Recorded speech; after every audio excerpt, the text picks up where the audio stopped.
Okay, so now we are entering the East control room here at the Panda Studios.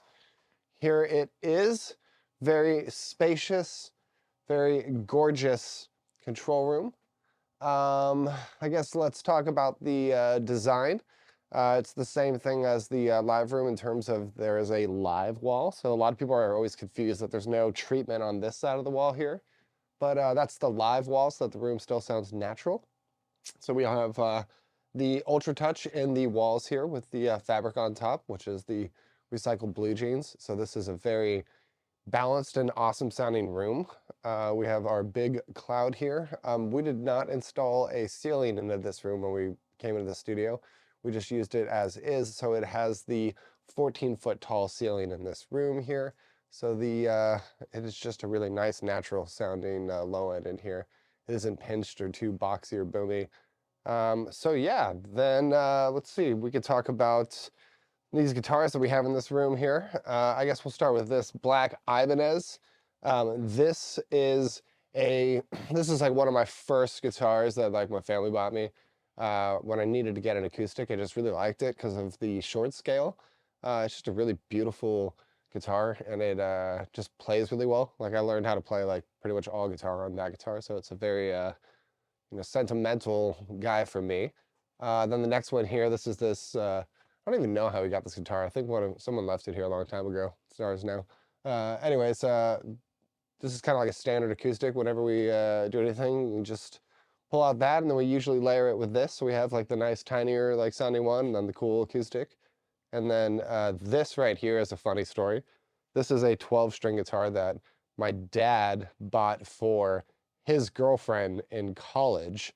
And then decades later, being a couple years ago, she contacted me because she lived in the area and asked me if I wanted this guitar that my dad had bought for her. So technically my dad bought me this guitar when I didn't even exist in the world. So pretty unique. It's really nice to have a 12-string acoustic guitar in here to be able to mess with. Really cool for layering.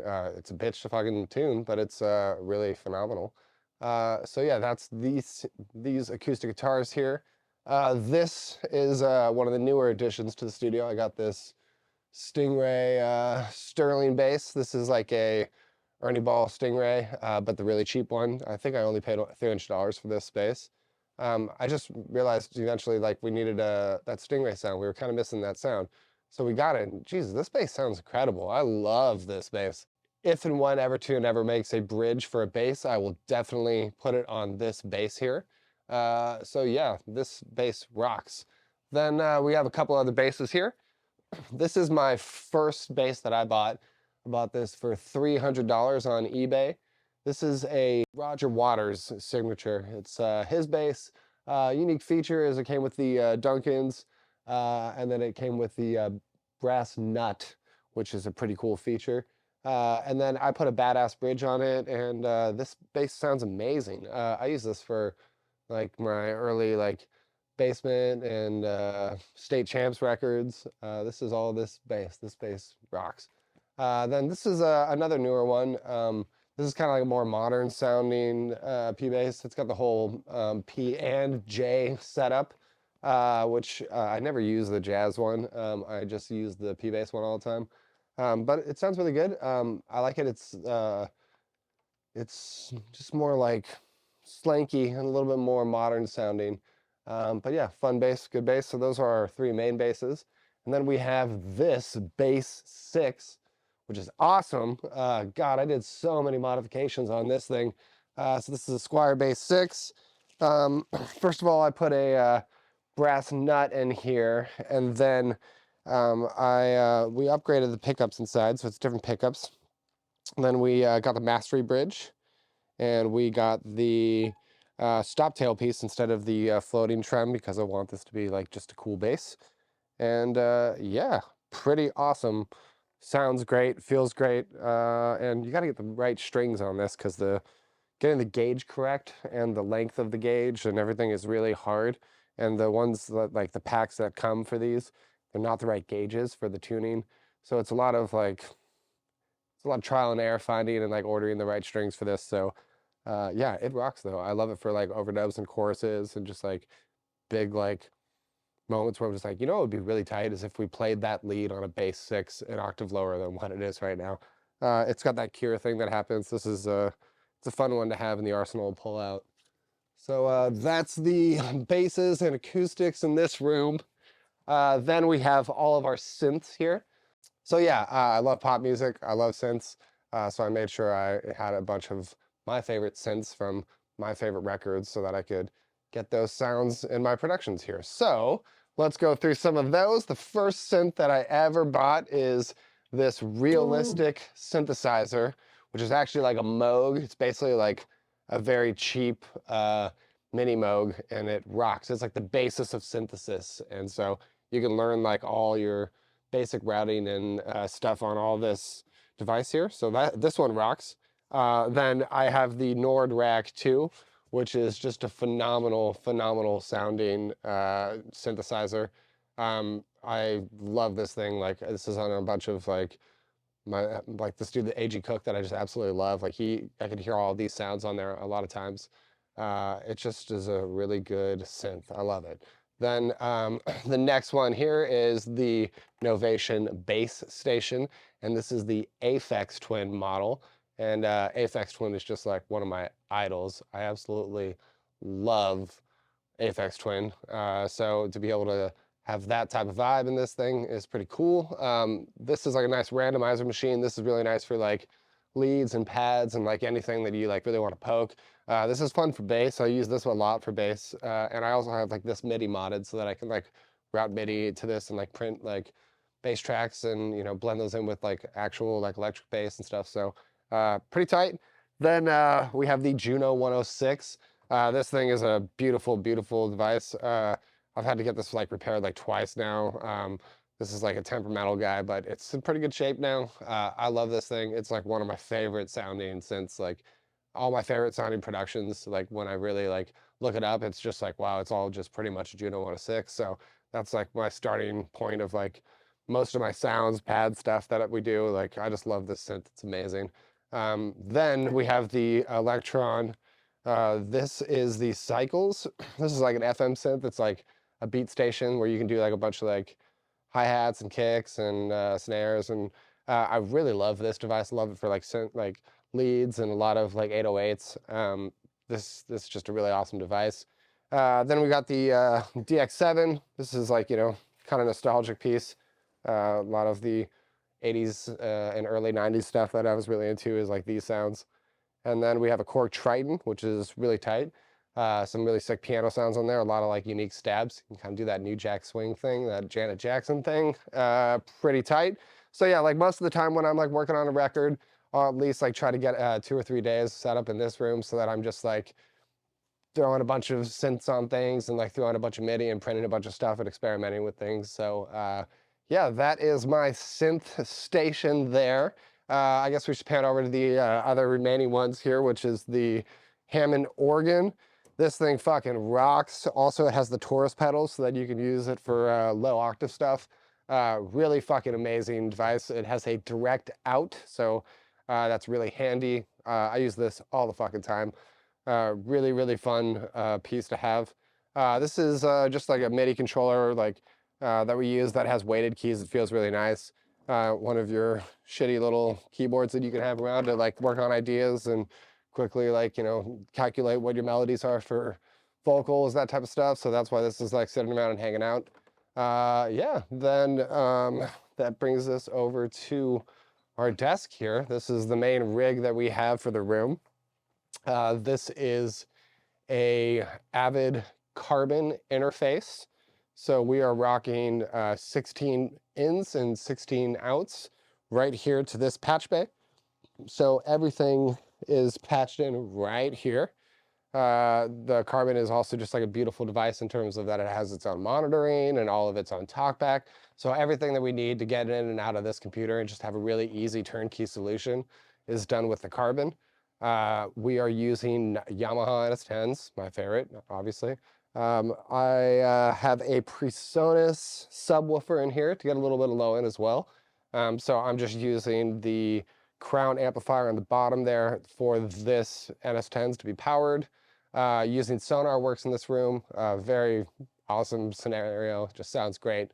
So yeah, so let's talk about the patch bay, and then we'll get on to the rest of the desk here. But patch bay, we have two TRS patch bays up here. And so we have our 16 outs of the carbon interface and our 16 line ins. So we could patch in and out, but these are obviously all normaled, so everything's just ready to go. We have our Avalon DI right here, which we like to use for a lot of DIs so that we can have the exact same signal flow in both rooms. So I have that set up here so I can patch that in. We have our separate headphone outs, which are coming out there, so you can run 4 different headphone mixes, which is really cool, and I can patch that into any of the rooms and give every artist their own headphone mix, so then that's great.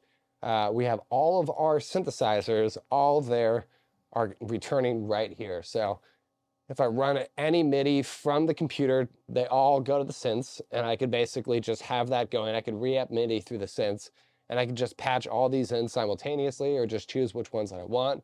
So it's really cool because those synths have their own amplifier setup so that if you just play them, they're just like powered into the room and you can just hear them because there's speakers on them. But they're also patched right here, so we can patch them and just immediately start recording them. So that's all hooked up right here. That's our main TRS patch. It's pretty simple. Then underneath that, like I said, we have our Avalon DI. This is just so we make sure that our DIs are the same in each room so we can trade off recording between the two rooms. Then I got an extra power station up here because if you're going to bring an amp or something like that and you want to, or like an external piece of gear or anything, you're going to want some good power. So here's the power right there. Now we have our XLR tie lines from the rooms. So top row, this is the 16 channels that go to our East live room. The second row, those are the 16 channels that go to the isolation booth. And then this third row over here, these are actually the preamplifier inputs. So that way you can patch from which room into whatever preamp you want. So currently this is all hardwired to record 1 through 15 in the East room. And then now it's number 16 is going through the ISO booth. So if I switch that back, now 16 from the East room is connected into number 16 on the preamp here, and we have a complete circuit and everything is totally a turnkey solution ready to go. Just open Pro Tools, choose your input, change your microphone preamp level, and you have audio. So there is that. We also have 4 extra XLRs that go into that room and 4 extra XLRs that go into the ISO booth. That's so we can send like headphone mixes or anything, you know, like audio, line level signal in between the two rooms, anything that we want. Then we have 4 speak on inputs right here, and 2 of them go to the East room and 2 of them go to the ISO booth. So you can run 2 guitar heads into 2 cabs into that room and or 2 into the ISO booth. So you can just set up some guitar heads right here and start working. So one of our freelance engineers, Charles Toshio, he does a bunch of work out of here. He's recorded bands like Scal and Tsunami here. And so he just brings all his amps and all his rigs, and it's just a very plug and play turnkey solution for him to just walk in, turn on the rig, and get started making records. So let's talk about the desk setup real quick. So we have running an iMac. These carbons are going straight into the iMac via Ethernet. This is an old 96 IO. I used to use that interface in this room, but then we upgraded the carbon, so I still have it sitting here as a backup in case we ever needed it. So yeah, and then we are using 2 artist mix controllers so that you can have access to 16 faders to be mixing and doing whatever you want in here. I don't really mix in this room. I do a lot of like prep work and a lot of like recording, but if I wanted to mix, like I have all my faders here, but it's nice to like set up and do all my leveling. And then we have a MIDI control here. I have this in basically every single room. You'll notice that this is like a theme, but basically I can set that to the key of the song and just have all my MIDI commands ready to go. And or I can just like change it and route it quickly for some drums so that I can basically just like make my own little MIDI control commands that say just kicks, just snare, just toms, and just like program that out through there. So yeah, that's the main tools on this desk. Also, we can't forget that we have our oblique strategies. We have them in basically every room here, but very important piece of working. In fact, let's pull in right now, see what we should do. It says, who should be doing this job and how would they do it? Well, I think it would be Justin Bieber, and he would be showing off his crib, acting like a badass, because he is a badass. So let's move on to the other part of this room. Then, you know what I'm saying, Doug? No, before we do it, we have a couple skateboards we should talk about. Story Sparrow skateboards, awesome. Total Unicorn skateboard, state champs. The Total Unicorn one has a huge, giant phallus as a horn from the unicorn there that is coming a bunch of colored semen. Pretty awesome. So yeah, we went on tour with this band Heavy Low that I used to play with. We went on tour with Total Unicorn, so they gave me that one. So I love that one. It always makes me think of them. Great guys. Cheers to Total Unicorn and all the Australian homies. Let's see what else we got over here. We've got our 2 PA speakers so that if anyone wants to jam or wants to like throw any audio into the room or reamp audio or whatever, ready to go. We have 2 combos here. This is an old practice combo that I really like. Sounds like really like shitty in a cool way, but it's awesome. This is one that a friend gave to me a while ago. This is like actually like kind of like some weird like slept on sought after studio amp. It's really good. My homie John Whitcore from Avid, he also has one too, and we were just talking about that. But yeah, it's just a really like cool sounding amp. It's just really clean and really nice. It's like another like JC120 type of vibe. So yeah, that's that. Then we have a little bookshelf over here with a bunch of cool audiobooks that I've collected over the years. So there's a lot of really cool reading material. So if anyone actually took the time to just like walk over here and pull a book or two, you'd find some pretty cool stuff. I mean, like Gene Simmons's autobiography, come on, who doesn't want to read that? You know what I'm saying? That's pretty funny. Yeah, there's some cool stuff in here. But yeah, this is like all my, like a bunch of my school books and stuff like that, that are just all about audio and just a bunch of different like art things. Yeah, I like to pull things out like, you know, this nice American guitar book, this nice book all about the history of orange amplifiers, and then, you know, a nice little book about Jackson Pollock. Why not, you know? Sometimes you just need some inspiration. You just need to hang out and read some stuff. So try to have a few little inspirational things around here that have inspired me through the years for other people to reference sometimes. Then I have an Omnichord up here. Omnichords are awesome. And it was made pretty famous recently by that dude from the Gorillaz showing everyone that he used one of those beats from it. But yeah, Omnichords rock. Especially, it's just cool, like once you learn about them, you can just hear them everywhere. You just are like, that's an Omnichord, that's an Omnichord. Oh wow, I can totally hear it, that's an Omnichord. So yeah, it's funny. Obviously, that Gorillaz song is an Omnichord, duh, like it makes so much sense. Yeah, then I got this really cool keytar here. I went to my wife's grandma's house and found this in a shed there. Apparently it was like one of her toys as a child. This thing fucking rocks and it looks fucking tight. What's up? One of these like vintage synth Instagrams posted about this one time and it was a really cool ad. But yeah, this thing is really cool, and it also has a audio out, so you can just patch right out of it, no issue. You can even run MIDI into it and control some MIDI. Yeah, it's pretty tight. Then, you know, I got our Banksy piece here of the old Panda. I got some records that I did up there. These are some nice like Billboard things that say that they hit Billboard chart. Pretty cool. Then up there I got a Panda that was painted and put on my old Mesa Boogie cabinet, the one that I mentioned earlier that didn't sound as good as the orange, that's why I sold it. But I kept it around for a long time because I had a really cool Panda on it. It looked awesome. But then I sold it to the dude from the Story So Far, and then he sold it back to me, and then I sold it again, but I got a new cab for it, or a new thing. So anyways, there it is, hanging up forever to be immortalized and remembered.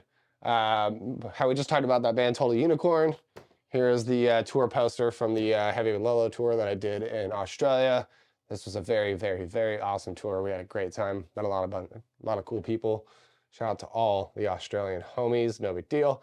Then, yeah, the other cool thing about this control room is that it has a bathroom in it. So we have 2 bathrooms in the studio.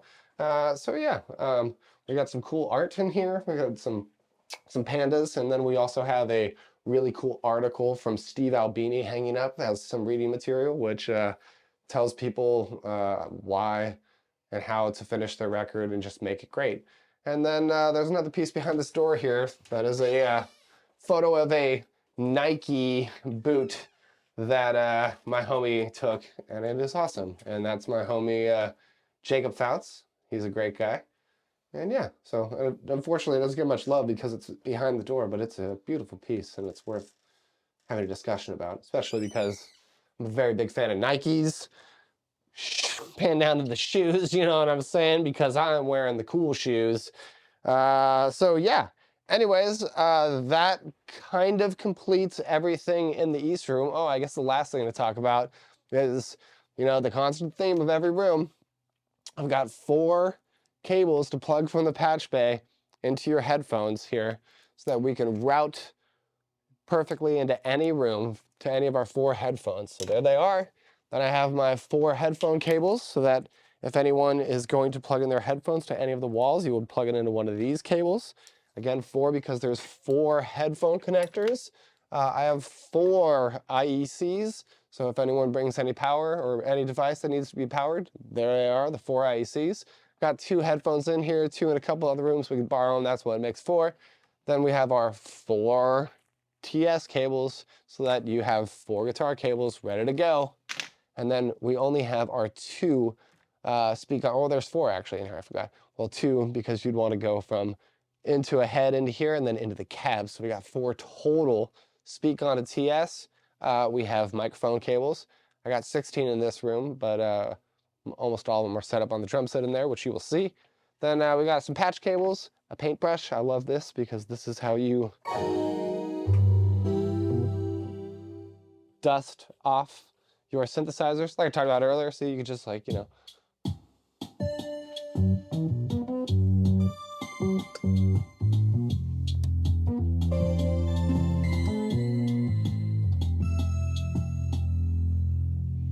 So there you go, you know. Anyways, you know, if you want to dust it off, use a paintbrush. So that's how you can get in all those nice nooks and crannies and be very nice to your stuff there. Get the softest bristles you can. So then yeah, have some cables for some little patches if you wanted to do, and then some splitters so you can split a couple audio cables if you need to. And then we got a little USB devices here, you know, so that you can plug in any of these synths and stuff into the computer if you needed to, and everything you need to rock this room hard. So that kind of completes this. Oh, I guess also, you know, I didn't state the obvious. We got this really cool panda hanging up here. My homie Lurk made this. This is one of these like carpets, and it's just a gorgeous thing. And you know, this room never felt complete until we hung it up, and looks great. So thanks to him for that. That was very nice of him. Let's move on to our next room, the fun room. This is the East Live Room. So here we are in the East Live Room. This is a very, very fun room. Again, it's a Jeff Hedbeck design. Same theme as the other rooms. We have 1 live room wall in here and we got 1 dead wall. So this is our live wall over here. We have just diffusion over here, no absorption. So we got a lot of bounce over here and a nice natural reflection, but no weird flutter, nothing, you know, too echoey or boxy sounding. Huge, awesome cloud. This was a bitch to install, but Jesus, it just looks gorgeous. Big 8-foot by 8-foot cloud that we built. So yeah, there that is. Then we have our dead side, which is where we set up our drums over here. So this is the more controlled portion of the room. It is just a very awesome sounding drum room.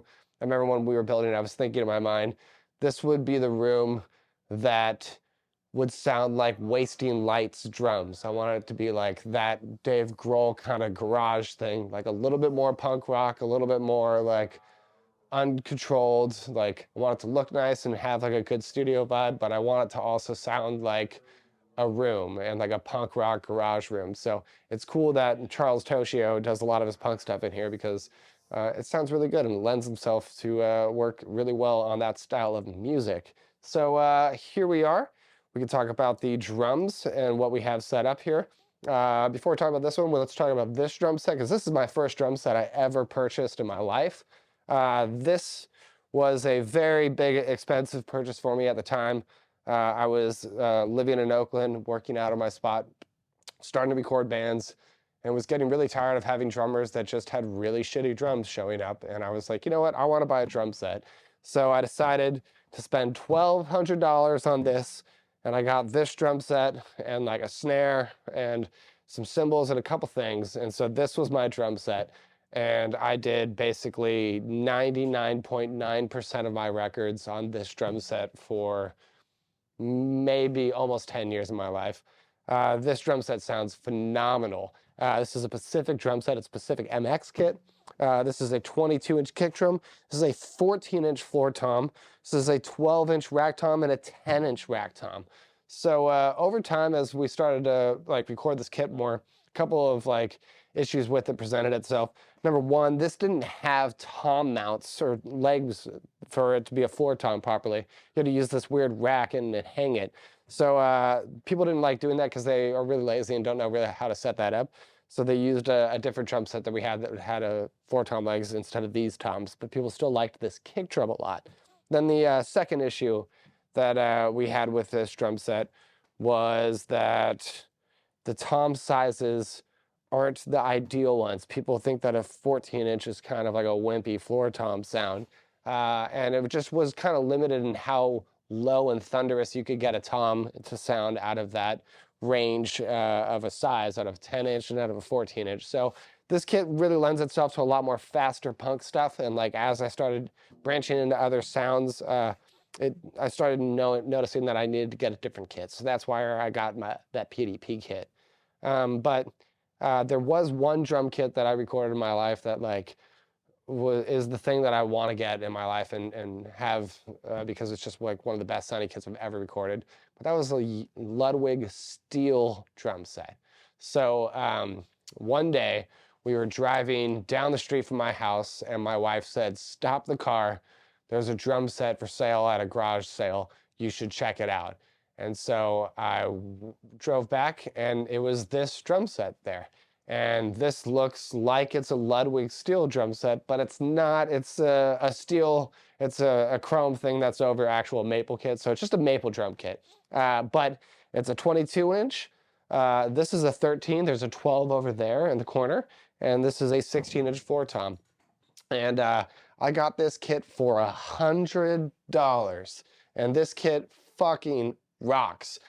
Its kick drum sounds phenomenal. Its tom sizes are really good. It's just a really, really, really good kick drum.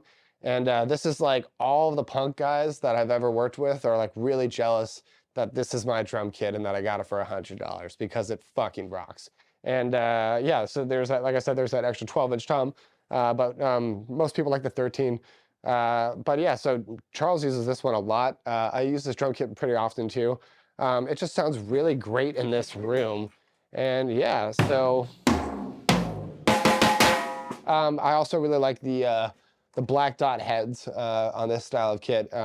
It's not quite the coded like overtones and speed and like slowness of the transient. This is like a little bit quicker, but it's still got a little bit of overtoned vibe, but not, you know, doesn't sound too like modern. So yeah, then we have on this right here, I have the infamous Liquid Death Snare. Some of you may know us because we recorded 25 different tunings of this snare and put it into a plugin for free. And yeah, so this is the snare that we used. It sounds great. As you know, I'm a fan of the controlled sound, like the 36-inch or the 36 strand underneath, and it just sounds great. So yeah, there's that. Cymbals, we got a 14-inch A custom. This is like a very like, this is like one of the most popular ones that we record hi-hat wise. Like this one just sounds great. Like it's like one of the, just as a phenomenal sounding hi-hat. Like what you're used to hearing from a hi-hat. This is like the sound. It just sounds great. Then I have the A customs set up in here right now. I got the 19-inch A custom. Then I got the 20-inch A custom. And then I got the 21-inch Sweet Ride, and this is the one that like Travis Barker or whatever uses as his extra crash. So yeah, then I have the 19-inch, I forget what this one's called, but yeah, I got this recently. It's really cool. Got this because Drummer Spirit World has one, and one of my homies has one, and I was like, you know what, I should get one. I should check it out. It's pretty kind of China-ish, kind of not. But yeah, that's the cymbal setup in here right now. We can talk about the microphones. The microphones are kind of like an accumulation of leftover stuff from things I've moved on from, but I'm also like still really attached to. So I guess we can start with talking about the kick drum mic that's down here. This is the Sennheiser E602. I love that kick mic. Like one of the first times I ever played this show at the Pound, I remember Pound in San Francisco. Shout out to those who don't know that place. That place fucking rocked. So, but anyways, my band was playing there, and they mic'd up the kick, and it just sounded so good. And I was like, "What mic is that?" And it was a 602. So I went out and bought one, and that was just my kick sound for like a decade. That was my favorite kick microphone. As you saw earlier, I used the Beta 91 and the M82, but if I'm gonna do something in this room, I don't mind just going back to my original, just like one kick mic sound. So that's why I have that set up here. Then we got a snare. Snare in this room, I got a 545 because, like I said earlier, I got the 545. So I have the second one in here, ready to go on top snare. I'm just using a standard 57 on bottom. I don't have two blues, and I don't need a second one just for that reason, but I would like to have one someday, you know. Then next I got a ATM 25 up on top because I have four ATM 25s in case we ever get one of those four tom drummers. But we only really have two toms set up pretty often, so we got two in this room and two in the other room. Then underneath there, I have just a leftover 57 sitting right between the kick and snare here, and that is like an extra cool like room mic, like a KS trick. So I like to use that in here just as my simple little mono guy that I'll smash around. Then on overheads, I'm using these KSM 44s. These mics rock. Shure is kind of one of those microphone companies that like people are quick to overlook because they just like hear about it all the time, but like you hear about it all the time for a reason. Like they're phenomenal mics. I just love that company. I really like their mics. So I've been using the 44s in here. I got 44s because I love the 32s. 32s were like one of the first mics I ever bought, and then I like went down the rabbit hole of trying all these other condensers throughout my life, and then eventually went back to a 32 and was like, damn, a KSM 32 just sounds great. It's a great mic. So I got the KSM 44s because I like changing polar patterns and doing stuff like that. So I use the 44s on overheads in this room, and then I have a pair of KSMs that I use as our rooms over here. So I used to do space pair. I have been doing that a lot less recently because I like the stereo imaging. So this, I have it just like as far away and as reflected from the drums because I just want to hear reflected sound. I don't want to hear anything from the actual drum kit itself. I don't want it pointed at it because I just want to have a unique, thick ambience. So yeah, that is our microphone setup on the drum set here. I almost forgot about the patch bays, so let's go over those real quick. So here are the 16 inputs into our East control room. So we got our 16 on top. We got our extra 4 lines on the bottom here. And so then we have our 2 speak-ons. So you got your 20 XLR inputs into that room and your 2 speak-ons ready to go. Then on the other side of this room, we've got the exact same thing almost. And this goes directly to the West control room. So yes, the West control room can record in this room and or the other live room and or the ISO booth. It is patched to all 3 rooms here at the studio, whereas the East control room is only patched to this room in the ISO booth. So we have our 16 XLR inputs on top. We got our 4 XLR inputs on the bottom for any extra lines. And then I showed you guys earlier, but it's the 2 lines and the 2 speak-on lines that go directly into the ISO booth over here so that you could just plug a head right in here into the ISO booth, and it's just a short inch-long cable run into that room over there.